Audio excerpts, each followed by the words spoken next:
पाठ 2 अनोखी हड्डी। पाठ परिचय। इस पाठ में कथाकार ने मनुष्य का उसके शत्रु से परिचय करवाया है। मनुष्य मात्र का वह प्रबल शत्रु है, उसका लोभ। लोभ की कोई सीमा नहीं। यह उसके अहंकार, विवेक को हर लेता है। अहंकार के मद में डूबा व्यक्ति हित अहित के बारे में सोचने की शक्ति खो देता है। वह पूरी तरह से स्वार्थी हो जाता है। यदि उसके हाथ में सत्ता या शक्ति हो तो उसका दुरुपयोग करने से भी नहीं चूकता। ऐसी मानसिकता रखने वालों को शक्ति से नहीं, समझदारी से वश में करना होता है। स्वर्ण देश के महाराज उदयगिरी 50 वर्ष की अवस्था तक पहुंचते पहुंचते महाराजा धीराज हो गए। देश देशांतरों में उनकी विजय पताका लहरा चुकी थी। उनके पराक्रम का कोई पारावार न था। अनेक बंदी राजा उनके भीमकाय दुर्ग में अंधेरी दीवारों को ताकते हुए दम तोड़ चुके थे। जब भी महाराज की सेना किसी राज्य को रौंद कर लौटती तो महाराज की विपुल स्वर्ण राशि और बढ़ उठती। उनके मुकुट में नए हीरे मोती चमकने लगते, पर महाराज की आंखें अब भी क्षितिज पर अटकी हुई थीं। वर्षा ऋतु के अंतिम दिन थे। महाराज अपने मंत्रियों के साथ अपने राज्य के उत्तरी पर्वतों पर आखेट खेल रहे थे। दोपहर ढल चुकी थी। महाराज एक हिरन का पीछा करते हुए अपना रास्ता भूल गए।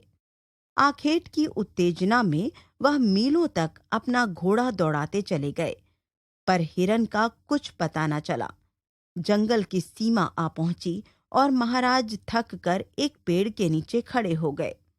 दूसरे ही क्षण महाराज ने सामने आंख उठाकर देखा तो पुलकित हो उठे। ढलते सूर्य के लाल प्रकाश में सामने एक विशाल पर्वत अपना गर्वपूर्ण माथा ऊंचा किए खड़ा था और उसके चरणों में बड़ी सी नीली झील बिछी हुई थी। झील इतनी स्वच्छ थी मानो प्रकृति के अथाह सौंदर्य के लिए एक दर्पण हो। पहाड़ की वादियां देवदार के वृक्षों से लदी हुई थीं। दाईं ओर उसकी ढलानों पर एक छोटा सा नगर बसा हुआ था, जिसकी छतें सायंकाल के धुंधले प्रकाश में दूर तक फैलती हुई नजर आ रही थीं। महाराज इस अपूर्व दृश्य को एकटक देख रहे थे कि उनके साथी उन्हें ढूंढते हुए आ पहुंचे। महाराज स्वयं से बोले, मैं न जानता था कि मेरे राज्य में ऐसे सुंदर प्रदेश भी मौजूद हैं। पास खड़े महामंत्री ने हाथ बांधकर उत्तर दिया, महाराज, यह प्रदेश आपकी राज्य सीमा से बाहर है। आपकी राजसत्ता यहीं पर समाप्त हो जाती है जहां पर आप खड़े हैं। महाराज ने पूछा, तो क्या यह प्रदेश मेरे राज्य का अंग नहीं है? मंत्री ने बताया, नहीं महाराज, यह वह छोटा सा स्वाधीन देश है जिसके लोग मछलियां पकड़कर अपना जीवन निर्वाह करते हैं। अपने हाथों की उंगलियां एक मुट्ठी में समेटते हुए महाराज दृढ़ निश्चय से बोले, यह मेरे देश का अंग नहीं है। आज ही लौटकर सेना को तैयार करो। महामंत्री, मैं स्वयं इस प्रदेश पर चढ़ाई करूंगा। मेरे राज्य की सीमा अब वो पर्वत शिखर होगा। महाराज वहां से लौट आए। अभी 10 दिन भी न बीत पाए थे कि वह शांत जलराशि जिस पर पहले गाते हुए मछुआरे मछलियां पकड़ते थे, अब उन्हीं के खून से लाल होने लगी। महाराज के वीर सैनिकों की बाणों की वर्षा पेड़ों और पत्थरों को भी क्षत विक्षत करने लगी। 3 दिन बीत गए। महाराज की सेना झील पार करके नगर की दीवारों तक जा पहुंची। फिर भी मछुआरों ने हथियार नहीं डाले। रात के वक्त जब महाराज की सेना में विजय का कोलाहल होता, वहां नगर पर मरघट की सी स्तब्धता छा जाती। कहीं पर कोई टिमटिमाता दीपक भी नजर न आता। बच्चे, बूढ़े, युवा दिन भर लड़ते और रात को अपने मृत संबंधियों की लाशों को ठिकाने लगाते, अपने जख्मों को सहलाते। फिर इस कराल अंधकार में कहीं भी आशा की कोई रेखा न देखते हुए धरती पर हाथ रखकर अपने प्राणों की बलि देने की शपथ लेते। प्रातःकाल का समय था। महाराज अपने शिविर में नए आक्रमण की योजना पर विचार कर रहे थे कि द्वारपाल ने आकर प्रणाम किया। महाराज, एक आदमी द्वार पर खड़ा है, आपसे मिलना चाहता है। कौन है? कोई बूढ़ा आदमी है महाराज। कहता है मरने से पहले महाराज के दर्शन की लालसा लिए चला आया है। एक मंत्री ने कहा। कोई राजदूत होगा। दूसरे मंत्री ने कहा। या छद्मवेश में कोई सैनिक होगा। द्वारपाल ने बताया। उसके पास कोई अस्त्र नहीं है महाराज। वो बहुत बूढ़ा है और लाठी के सहारे बड़ी कठिनाई से खड़ा हो पाता है। महाराज ने प्रवेश की स्वीकृति दे दी। थोड़ी देर बाद एक वृद्ध पुरुष, लंबा मैला सा चोंगा पहने, अवस्था के बोझ से दबा हुआ, अपनी लाठी पर झुक कर चलता हुआ महाराज के सामने आ खड़ा हुआ। क्या है वृद्ध, तुम कौन हो? मेरे पास समय बहुत थोड़ा है। बूढ़ा नमस्कार करते हुए बोला। महाराज, समय तो मेरे पास भी बहुत थोड़ा है। महाराज के यश और कीर्ति के गीतों से चारों दिशाएं गूंज रही हैं। मैं आपके दर्शनार्थ हेतु चला आया हूं। महाराज थोड़ी देर तक उसके चेहरे की ओर देखते रहे, फिर बोले। शत्रु देश से आए हो? नहीं महाराज, मैं आप ही के राज्य का सेवक हूं। यहां से थोड़ी दूर पर मेरा झोपड़ा है। तुम क्या चाहते हो वृद्ध? दान दक्षिणा का प्रार्थी हूं महाराज। मैं बहुत बूढ़ा हूं। कहते हुए वृद्ध ने अपने लंबे वस्त्र की जेब में हाथ डाला और एक छोटी सी सफेद हड्डी का टुकड़ा निकालकर बोला।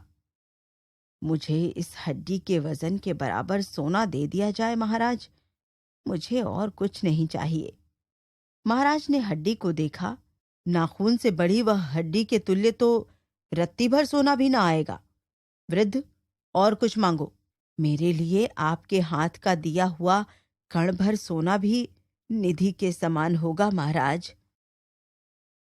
महाराज ने हंसते हुए तराजू मंगवाने का आदेश दिया और पास पड़े हुए चांदी के थाल में से 2 स्वर्ण मुद्राएं उठाकर बूढ़े की ओर फेंक दी। इनके साथ हड्डी को तोल लो वृद्ध। तराजू आया। एक पलड़े में हड्डी का टुकड़ा रखा गया, दूसरे में मुद्राएं। जब मंत्री ने तोला तो हड्डी का टुकड़ा भारी पड़ा। महाराज लज्जित हुए और फौरन ही 2 मुद्राएं और निकालकर पलड़े में डाल दी। याचक की प्रार्थना भले ही छोटी हो, पर दानी के दान में उदारता होनी चाहिए। पर हड्डी का पलड़ा फिर भी भारी निकला। महाराज हैरान हुए और पलड़े में से हड्डी को निकालकर देखने लगे। फिर उत्तेजित हाथों से चांदी के थाल में से एक साथ मुट्ठी भर मुद्राएं उठाकर पलड़े में डाल दी और तराजू को अपने हाथ में लेकर स्वयं तोलने लगे। पर पहले की ही तरह हड्डी का पलड़ा अब भी भारी निकला। सब दरबारी चकित होकर तराजू के पास आ गए। महाराज विस्मय से हड्डी को देख रहे थे। वृद्ध ने हाथ बांधकर कहा। महाराज, मैं अपनी हड्डी को वापस लेता हूं। शायद आपके पास इसके बराबर सोना दान देने के लिए नहीं है। महाराज इस अपमान को सहन न कर सके। एक बड़ी तराजू मंगवाई और उसके एक पलड़े में तुच्छ सी हड्डी और दूसरे में चमकती मुद्राओं से भरा सारा का सारा थाल उड़ेल दिया गया। पर हड्डी का टुकड़ा फिर भी भारी निकला। वृद्ध धीरे धीरे मुस्कुराने लगा।